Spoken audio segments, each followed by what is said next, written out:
C'est bel et bien l'heure de votre émission de la religion sur la première. Comme tous les dimanches, vous êtes donc à la bonne fréquence.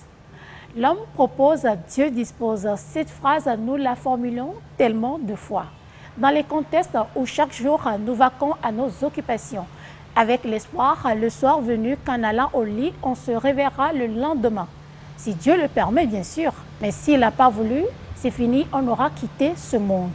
Alors, l'homme propose, Dieu dispose, n'est-ce pas plutôt le contraire? C'est-à-dire, Dieu propose et l'homme dispose. Qu'est-ce que vous en pensez chez vous? La discussion vient d'être lancée. Bienvenue dans l'Église aujourd'hui.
Je suis donc avec le Père Emmanuel Maussi ce matin par rapport au thème « L'homme propose, Dieu dispose ».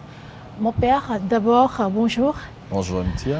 Et c'est comment la reprise, la rouverture des églises, des lieux de culte, c'est comment ça se passe? Je crois que c'est une bénédiction, la réouverture partielle, et nous prions vivement pour la réouverture générale de tous les lieux de culte, pas seulement pour nous les catholiques. Je crois que l'homme a besoin de spiritualité, et sans spiritualité, on est un peu comme vidé de quelque chose, privé de quelque chose de viscéral. Donc il est important que l'homme puisse se retrouver dans ses repères pour pouvoir avancer avec équilibre dans le monde dans lequel nous vivons aujourd'hui. Et dans la faisabilité, c'est comment? C'est assez facile, c'est évident, ou bien il y a des difficultés déjà par rapport aux précautions à respecter?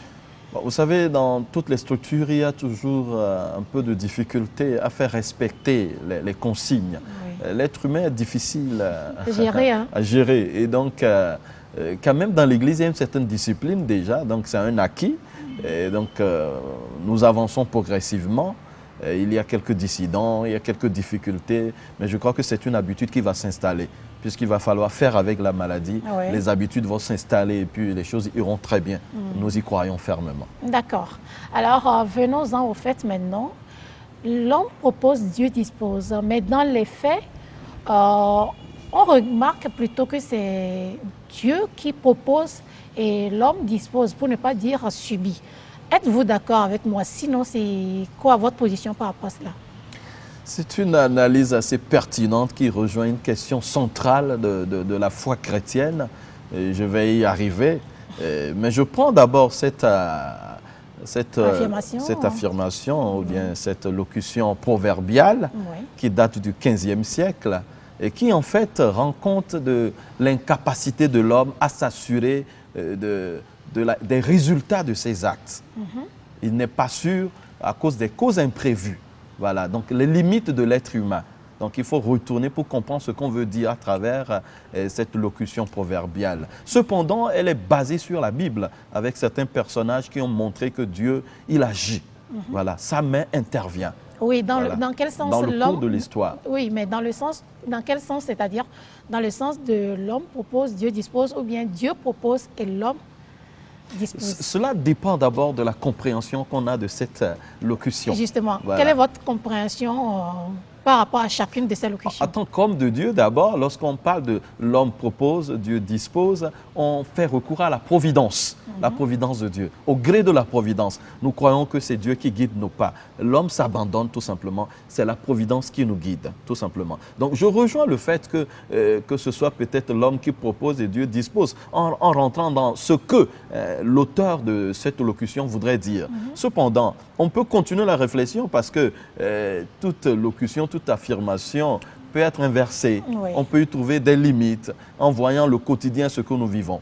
Naturellement, ça rejoint une question épineuse de la foi chrétienne. Oui, voilà. Et donc, on se demande en voyant les réalités si réellement ce n'est pas Dieu qui a proposé. Et puis après, l'homme essaie d'intervenir. Je n'irai pas trop dans le sens de subir parce que là, c'est une conception aussi. Parce que vous voulez dire l'homme a aussi sa responsabilité. L'homme a sa responsabilité. La responsabilité de l'homme, bon, on peut prendre cette locution dans le sens où l'homme propose. C'est dans le sens qu'on donne un peu trop de privilèges à l'homme. Donc c'est lui qui est libre, il a proposé. Voilà. C'est peut-être dans l'assentiment de certains. Voilà, que l'homme a proposé et voilà, c'est l'homme qui fait ce qu'il veut et après Dieu vient ramasser les désordres.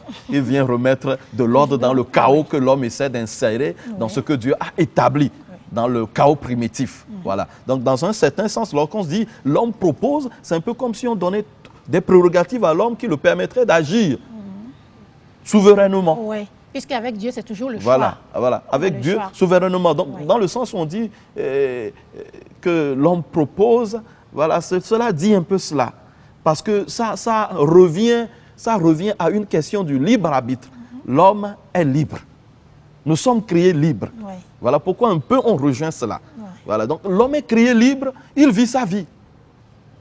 Il vit sa vie. Cependant, dans cette liberté-là, il y a des limites. Voilà pourquoi on dit, eh bien finalement, qui qu'il soit, cet homme qui veut proposer le plan d'action de sa vie, il ne doit pas oublier que c'est Dieu qui vient disposer les choses. Voilà. Parce que l'homme, il ne se suffit pas. Oui, mais normalement, il doit comprendre que même dans cette liberté, il y a quand même des limites. Mais parfois, il les dépasse. Absolument, c'est ce que nous ne comprenons pas souvent. Souvent, on croit que, vous voyez les sciences aujourd'hui, tout ce que nous pouvons avoir. Voilà, le monde nous propose tellement des avancées, des choses voilà, qui nous font rêver tellement que l'on se croit voilà, à la tête de tout. Et finalement, on se dit, ben, écoutez, bon, on peut proposer, on peut disposer.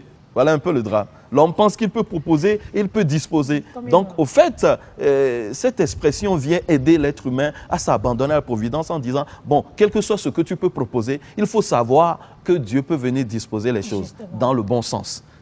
Parce que tu ne sais pas tout. Tu n'es pas omniscient. Si on prenait même l'exemple de la COVID-19 qui est apparue, personne n'aurait imaginé. Voilà, absolument. Est-ce qu'on a vécu il y a quelques mois? L'homme peut proposer quelque chose et puis Dieu dit, ben, écoutez, ça ne peut pas marcher comme ça parce que nous ne savons pas tout. Voilà. Donc, cependant, lorsque nous essayons de renverser la chose, je crois que c'est également légitime. Nous en avons la liberté. Parce qu'à partir de ce que nous vivons, nous pouvons nous dire, ben, finalement, lorsqu'on voit les faits, les résultats, eh bien, quelle est l'action de Dieu dans tout cela? Parce que justement, c'est l'action de Dieu que l'on ne voit pas là. Parce que réellement, si l'homme doit proposer que Dieu doit disposer dans le sens de cette affirmation, on doit toujours avoir de bons résultats. Normalement. Parce qu'on a fait et puis Dieu vient. Il vient à la rescousse de l'homme. Il essaie de rétablir l'ordre. Voilà, tu t'es choisi une épouse, il a accordé sa bénédiction et vous vous avancez, il doit disposer des choses de telle sorte qu'il y a des progénitures, que le foyer aille très bien. Voyez-vous, voilà. Je vais rebondir en même temps dans ce sens. Un fait concret où des téléspectateurs, puisqu'ils nous écrivent, ils nous proposent aussi des thèmes. Donc cette question, ça revient. Comment on peut expliquer si nous prenons l'exemple d'un homme de Dieu, à la personne d'un pasteur, puisqu'on veut parler du cadre de foyer. Et comme le prêtre qui n'est pas censé avoir une femme ni des enfants, donc on prend l'exemple d'un pasteur. Un pasteur qui dans son couple n'a pas la bénédiction d'enfanter jusqu'à ce qu'il quitte ce monde. Alors que dans l'entendement de tous, l'homme de Dieu, que ce soit le prêtre ou le pasteur, il est plus proche de la parole de Dieu, donc plus proche de Dieu, censé avoir les secrets pour forcer, entre guillemets, les bénédictions de ce dernier. Comment peut-on expliquer que ce serviteur de ce degré de Dieu puisse quitter ce monde sans avoir vu ce vœu réalisé? C'est pas qu'il n'a pas prié pour ça. Absolument. Je crois que c'est très très pertinent. Et justement, ce qui m'intéresse dans votre intervention tout à l'heure, c'est cette expression « forcer la bénédiction de Dieu »,« forcer la main de Dieu ». Est-ce que nous forçons la volonté de Dieu? C'est pour ça que j'ai dit entre guillemets. En quelque sorte, il détient les secrets. Justement, voilà, qui feront que Dieu va agir en sa faveur. Cette mentalité est dans le monde actuellement et souvent les gens viennent nous voir, il y a un secret, il y a une prière efficace, il y a ceci parce que c'est le monde qui conçoit la chose de la sorte en fait. D'accord. Mais si nous avons un secret, c'est le secret de l'amitié de Dieu. Le secret de l'amitié avec Dieu d'abord. Et Jésus qui est le plus grand serviteur de Dieu, le Fils de Dieu et le plus grand serviteur de Dieu, la façon dont il a exprimé sa force vis-à-vis de Dieu par rapport à son intimité avec Dieu, celui qui détient tous les secrets médiateurs, eh bien c'est la soumission, la kénosis, l'abaissement, jusqu'au bout, jusque sur le bois de la croix. L'humilité. Voilà, il s'est abandonné, il s'est donné jusqu'au bout. Donc celui-là qui est le plus grand serviteur de Dieu, celui-là qui représente la sainteté, le kadosh, il est pur par excellence, qui n'a jamais péché, eh bien il a fait la volonté du Père jusqu'au bout. Et il a dit, ma royauté n'est pas de ce monde. Lorsque le drame est arrivé, et il a été jusqu'au bout pour nous libérer. Donc, en quelque sorte, il faut comprendre alors comment l'homme de Dieu vit sa relation vis-à-vis de Dieu. Comment est-ce qu'il fait usage des secrets de l'amitié avec Dieu. Donc, je lui dis que c'est possible normalement qu'il puisse avoir ce vœu réalisé. Absolument. Parce que l'homme de Dieu, il est censé comprendre la relation avec Dieu. Et la relation avec Dieu consiste à faire la volonté de Dieu, s'abandonner à la volonté de Dieu. Sans exception. Il doit s'abandonner. Il est libre de s'abandonner, libre également de proposer à Dieu. Voilà, il propose à Dieu. Voilà. Et je reviens à ce que vous avez dit dès le début. L'homme propose. Il est libre de proposer à Dieu. Et il n'oublie pas que c'est Dieu qui doit disposer. Voilà, tout simplement. Ce n'est pas facile, tenez-vous bien. Facile, ce que je dis là, c'est de la haute spiritualité à celui-là qui s'abandonne véritablement à Dieu. Oui, surtout que l'homme de Dieu en question a sûrement son église. Absolument. Il prie pour des gens pour avoir leur miracle. Voilà. Or, on dit souvent, on ne donne que ce que l'on a. Et si lui-même, il n'a même pas d'enfant, mais il prie pour des gens qui viennent demander les bénédictions que Dieu leur accorde, cette bénédiction d'enfantement. Vous ne trouvez pas que ça fait un peu... Vous m'intéressez beaucoup, vous savez. Pourquoi? Parce que justement là, lorsqu'on dit on ne donne que ce que l'on a, ce n'est pas l'homme de Dieu qui donne, c'est Dieu qui donne à travers l'homme de Dieu. Oui, c'est une manière de parler. Bon, il doit comprendre qu'au fait, c'est ça le paradoxe même. Le paradoxe, tu pries, les gens obtiennent et toi, tu n'as pas. Justement, voilà, c'est une autre spiritualité encore. Comment on peut expliquer ça? C'est la grâce. Il a la grâce de porter cela. Vous voyez, le Seigneur ne nous donne jamais une croix qu'on ne peut pas porter. L'homme de Dieu, cet homme de Dieu, il a la grâce de porter cela. Il prie, les gens trouvent la guérison, mais il ne faut pas imaginer que les hommes de Dieu eux-mêmes sont malades. Ouais. Nous imposons les mains, les gens trouvent la santé, les gens recouvrent la santé, et nous-mêmes on est malades. Oui. Et le Seigneur, il t'accompagne. Il te dit, mais telle est ta croix, prends ta croix et suis-moi. Prends ta croix et suis-moi. Voilà. C'est ce que nous appelons la sequela Christi pour nous chrétiens. Nous suivons le Christ, le chemin, la via crucis. Nous suivons le Seigneur sur le chemin de la croix. À travers nous, il fait des choses merveilleuses. Mais nous ne devons pas oublier que ce sont des trésors immenses dans de vases d'argile. Nous portons des trésors immenses. Nous ne devons pas oublier que c'est sur le bord de la croix, dans l'immolation qui nous a donné le salut. Il s'est laissé anéantir pour donner le salut. Alors l'homme de Dieu est appelé à l'imitation du Christ. Il peut être privé de tout, afin que les autres reçoivent en abondance. Ouais. Les gens, ils courent, ils vont chercher des enfants partout, ils cherchent des emplois partout, ils cherchent des conjoints ou cherchent des conjointes partout. Ils veulent la promotion à tous les prix, mais c'est là où nous nous égarons. Et justement, la parole de Dieu vient nous rejoindre. C'est-à-dire, on a une caricature d'une vie épanouie et qui se retrouve dans le cadre où je suis mariée, j'ai des enfants, j'ai un boulot, j'ai une maison, j'ai une voiture, je voyage, je reviens. Et tout le monde veut avoir cela coûte que coûte pour se sentir béni. Absolument. Voilà, tu viens de le dire. Et c'est justement cela. C'est-à-dire, nous comprenons la bénédiction comme si j'ai plusieurs enfants, j'ai un bon boulot, j'ai une voiture, je suis béni. Et les gens, dans les interventions, vous écouterez, je suis béni de Dieu, m'aime tellement parce que tout va bien pour toi. Non, attention.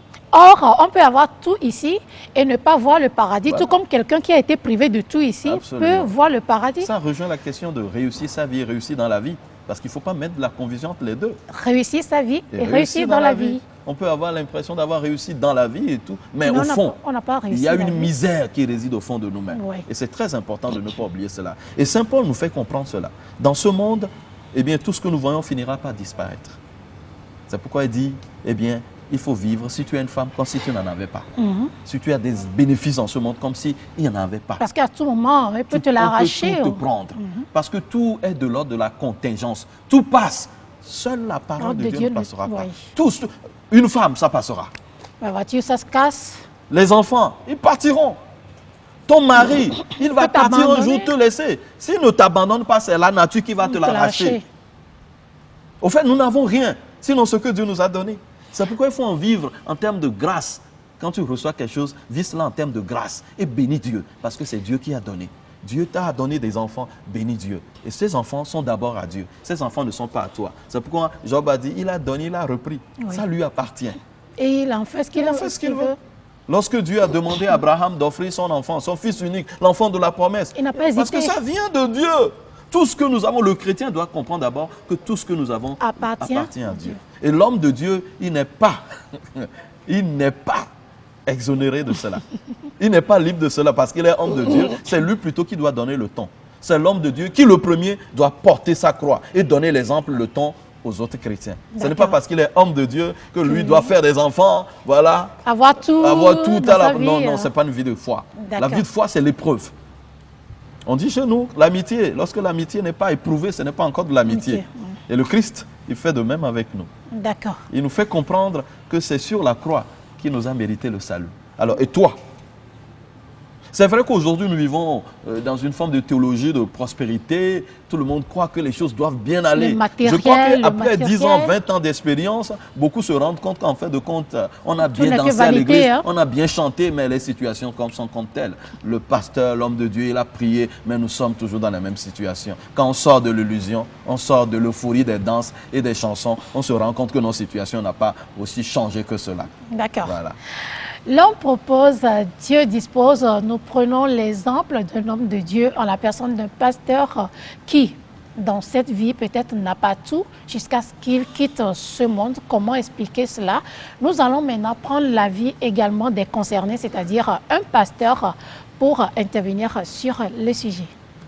Avant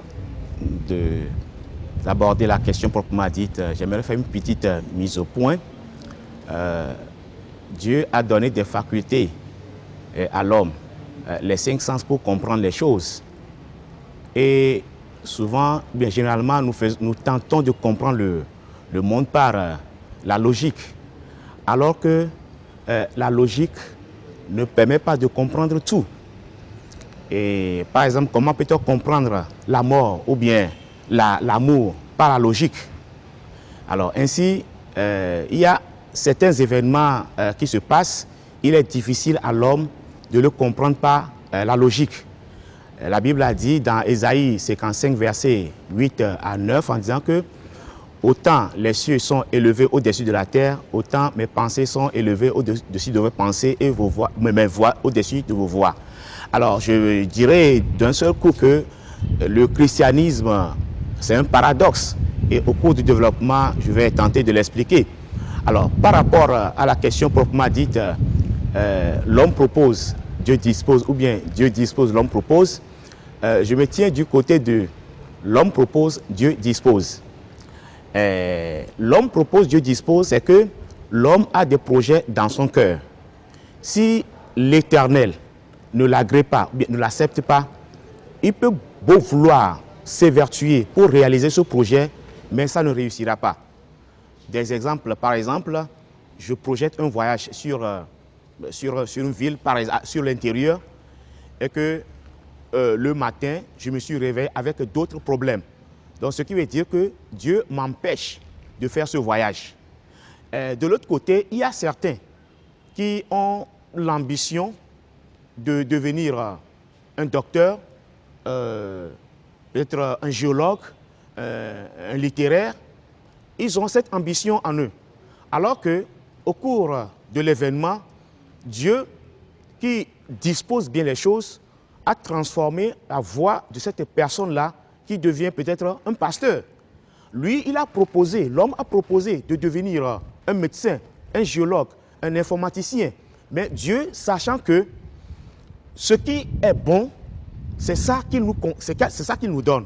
Alors, l'homme propose, Dieu dispose. Dans ce sens que si j'ai quelque chose que je me suis décidé à faire, c'est Dieu qui sait la finalité de la chose. Alors, c'est Dieu qui voit la fin de la chose et qui décide que ça là, c'est bon, ça ce n'est pas bon. Donc, par conséquent, quand l'homme fait des projets, c'est l'Éternel qui agrée sur la signature, c'est l'Éternel qui appose sa signature pour dire que ça, tu dois le faire, ou ça, tu ne dois pas le faire. Donc, à mon humble avis, l'homme propose, c'est Dieu qui dispose. L'homme a des projets, mais c'est l'Éternel qui fait évoluer, bien qui fait valoir ses projets. Par rapport à la question, 3 raisons fondamentales expliquent cette situation. La première raison est que la présence des forces démoniaques qui empêchent le plan de Dieu de se réaliser dans la vie des enfants de l'homme de Dieu. Dans ce monde, vous n'êtes pas sans savoir que nous sommes en perpétuel combat. Et la Bible déclare dans Éphésiens 6, chapitre 10, en allant que nous ne luttons pas contre le sang et la chair, mais contre les principautés. Donc cette première raison englobe les principautés, les forces démoniaques qui s'acharnent contre la pensée de Dieu et la bénédiction de Dieu dans la vie d'un homme de Dieu. Et dans ce sens-là, pour briser cela, il faut une prière intense pour briser les forces maléfiques, les liens des forces maléfiques pour pouvoir bénéficier de la bénédiction de Dieu. Alors la deuxième raison, c'est la vie privée de cet homme de Dieu. Par exemple, l'homme de Dieu a une vie privée cachée qui est en contradiction avec la parole de Dieu, qui est en déphasage avec la parole de Dieu. Dieu peut toutefois l'utiliser pour réaliser des exploits dans la vie des autres, dans la vie des autres fidèles, mais lui-même n'en bénéficiera pas. Parce que en lui, il n'a pas une vie en conformité avec les Saintes Écritures. Donc l'homme de Dieu, il a une autre vie à l'intérieur et une autre vie à l'extérieur. C'est un homme à double face. Donc la vie interne de la personne peut l'empêcher, c'est-à-dire une mauvaise vie interne de la personne, de l'homme de Dieu, peut l'empêcher de bénéficier de ces bénédictions. Alors que Dieu peut l'utiliser et à réaliser ces bénédictions, à prier pour certains pour qu'ils reçoivent leurs bénédictions par l'enfantement et autres. Mais lui-même étant donné qu'il n'est pas en conformité, il n'est pas en relation avec la parole de Dieu, il ne vit pas selon les prescriptions bibliques, donc Dieu peut empêcher cela dans sa vie. Alors, la troisième raison qui explique la situation, c'est la souveraineté de Dieu. La souveraineté de Dieu. Dieu est souverain.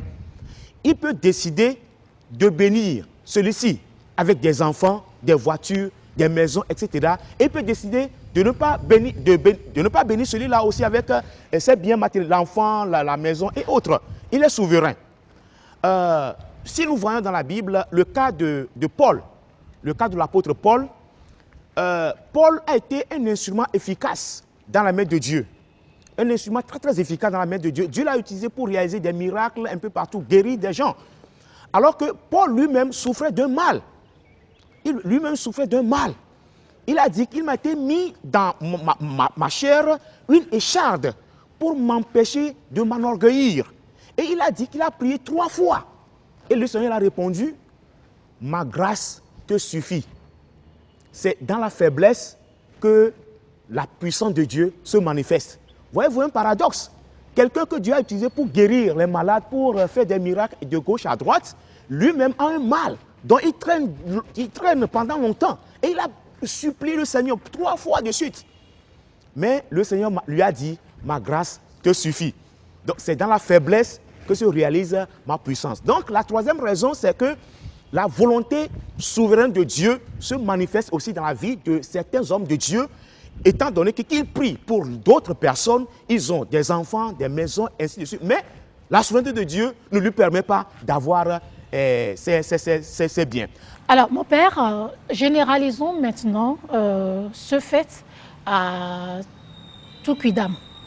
C'est-à-dire ce cas où l'homme de Dieu qu'on prend en exemple, qui n'a pas toutes les bénédictions, toute personne, tout enfant de Dieu qui quitte ce monde sans avoir la concrétisation d'un souhait. Pourtant, il a prié pour ça.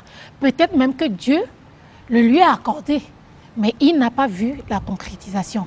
Ça vient de quoi? Puisque ça existe. Oui, d'abord, lorsqu'on parle de bénédiction, est-ce qu'il n'a pas reçu les bénédictions de Dieu? C'est la lecture qu'on fait en réalité de sa propre vie. Parce qu'on voulait un emploi, qu'on a l'emploi, qu'on a reçu la bénédiction de Dieu. Oui, c'est-à-dire, on prend exemple. C'est la voie de la sanctification, qu'on arrive à se rapprocher de Dieu et mériter. Bon, on ne peut pas mériter, mais quand même des efforts qui nous rapprochent de Dieu et de pouvoir voir sa face un jour. C'est d'abord la bénédiction, ça. D'accord. Alors, et par ailleurs, quelqu'un peut recevoir des grâces et ne pas s'en rendre compte du tout. Cela aussi, ça arrive. Comment ça se fait? Eh bien, il y a des gens qui sont tellement obnubilés par beaucoup de choses et qui finissent par ne pas se rendre compte des choses qu'ils sont en train de recevoir. C'est-à-dire, ils sont tellement obnubilés, ils veulent tellement des choses, et le goût des grandeurs, ils veulent tellement excessivement que quand Dieu commence par donner petitement, ils ne se rendent pas compte qu'au fait, c'est à ses pieds. C'est ça qui est en train de prendre forme. Voilà. Donc, c'est des gens qui, en réalité, veulent forcer la main à Dieu. Okay. N'oublions pas ceci. Jésus a dit, non pas ma volonté, mais ta volonté. Oui. Voilà. Dans le jardin de Gethsémani, dans sa prière, non pas ma volonté, mais ta volonté. Et nous avons une prière typique que le Seigneur a enseignée lui-même à ses apôtres, c'est le Notre Père. Le fiat voluntas tua, que ta volonté advienne. Que ta volonté advienne. Donc, dans toutes les prières, il y a cette structure-là. Cette phrase qu'il ne faut jamais oublier, quelle que soit la prière qu'on adresse à Dieu. Que ta volonté. Je crois que ça doit conclure toutes les prières. Lorsque tu dis au nom du Christ nous avons prié, ça veut dire comme tu as prié, nous avons prié. C'est-à-dire que la volonté de Dieu se fasse dans ma vie.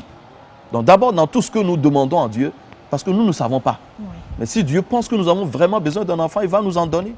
Si Dieu veut passer par nous pour envoyer quelqu'un dans le monde, parce que c'est une mission que nous avons reçue en venant ici, Dieu va passer par nous. Mais si Dieu a voulu que notre vie soit sans enfant pour être un témoignage pour d'autres, il en fera ainsi pour la gloire de Dieu. Tant d'autres, oui, absolument. On parle d'un peu de tout. Oui, un peu de tout. Oui. C'est-à-dire c'est un cas. Oui. Voilà, par exemple, tu peux vivre des situations. Il y a des gens qui ont passé leur vie sur un lit d'hôpital pour témoigner de la gloire de Dieu. Jusqu'au bout, l'exemple de Marthe Robin, il y a plein d'exemples de spiritualité où on voit des gens qui ont souffert pour manifester la gloire de Dieu. C'est la question du juste qui souffre. Oui. Lorsque le juste souffre, c'est pour manifester la gloire de Dieu. Même là, ce n'est pas une malédiction. Quand le juste souffre, c'est pour manifester la gloire. Je reviens là-dessus. Oui. Lorsque le juste souffre, c'est pour manifester la gloire de Dieu. C'est très important.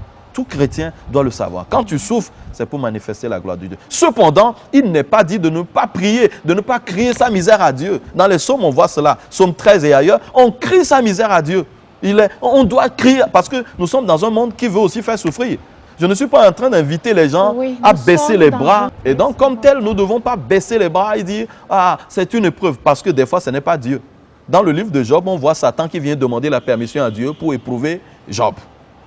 Il y a quand même un super agent qui existe. Nous sommes dans un monde méchant, entre guillemets. Oui. Donc, il y a aussi des gens qui attaquent. Important, hein? Il y a cet aspect-là, je voudrais justement arriver à cet aspect-là aussi. Oui. Il y a des souffrances qui ne sont pas des souffrances naturelles, voulues par Dieu. Dieu n'a pas laissé faire. Dieu n'est pas l'origine du mal, mais il peut laisser faire. Mais un peu comme nous a montré foi. Il y a la méchanceté de l'homme. L'homme qui envoûte l'autre, qui veut priver l'autre de sa joie, ravir le bonheur de l'autre. Là, il faut se mettre à genoux et prier. Invoquer le Dieu de justice. Pour que le Seigneur rétablisse l'ordre dans le chaos que ton adversaire, que ton ami là, veut semer dans ta vie. Parce que c'est aussi un autre aspect.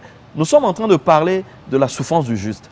Mais attention, des fois, la souffrance peut être un appel à la conversion. Ben là, je rejoins la souffrance. Comme tu parles de l'homme de Kidam, eh bien, donc quelque part, c'est peut-être à cause de nos péchés. Oui. Et Dieu t'appelle peut-être à la conversion à travers ce que tu es en train de vivre là. Parce que tu as péché. Parce que tu t'es éloigné de la justice. Et la main de Dieu est en train de de te corriger pour te ramener. L'enfant prodigue, il est revenu vers le Père. Donc, merci mon Père d'être passé par ici et bien de choses à tous vos fidèles. Merci à vous, Adidomé, voilà, d'accord. Notre-Dame de Lourdes de B. Adidomé. Merci à vous, MTIA, merci à la TVT et beaucoup de courage pour tout ce que vous faites. Merci beaucoup, mon Père. Alors, l'homme propose, Dieu dispose, ou plutôt, Dieu propose et l'homme dispose. Chacun s'est fait sa petite idée de la chose à travers ce numéro de ce dimanche. Je vous souhaite donc un très beau dimanche, bon appétit. On se retrouve la semaine prochaine, bien sûr, si Dieu le veut. Ciao, ciao.